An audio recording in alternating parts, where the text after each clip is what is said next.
দর্শক, সুগার মিলের আরও খবর জানতে আমাদের সাথে সরাসরি যুক্ত হচ্ছেন কুষ্টিয়া প্রতিনিধি জহুরুল ইসলাম। জহুরুল, কুষ্টিয়া সুগার মিল চালু হওয়ার প্রস্তুতি কেমন দেখছেন, বিস্তারিত জানাবেন আমাদেরকে। শ্রাবন্তী, আপনাকে ধন্যবাদ।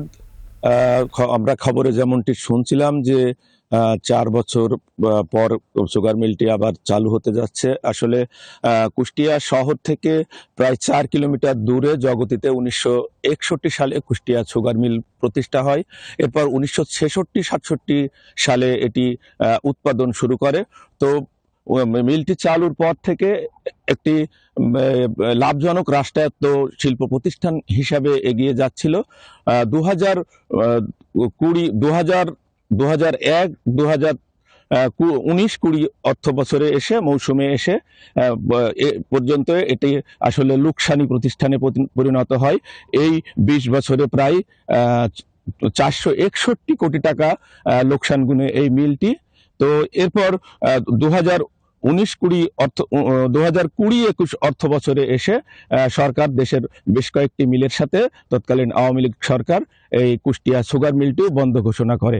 তো আসার কথা হচ্ছে বর্তমান সরকার সম্প্রতি দেশের আরো কয়েকটি মিলের সাথে কুষ্টিয়া সুগার মিলও চালুর সিদ্ধান্ত নিয়েছে। এরই মধ্যে আপনি জানেন যে এরই মধ্যে শিয়া বাটার ও ভিটামিন ই সমৃদ্ধ lily glam beauty soap. Lily, always beautiful.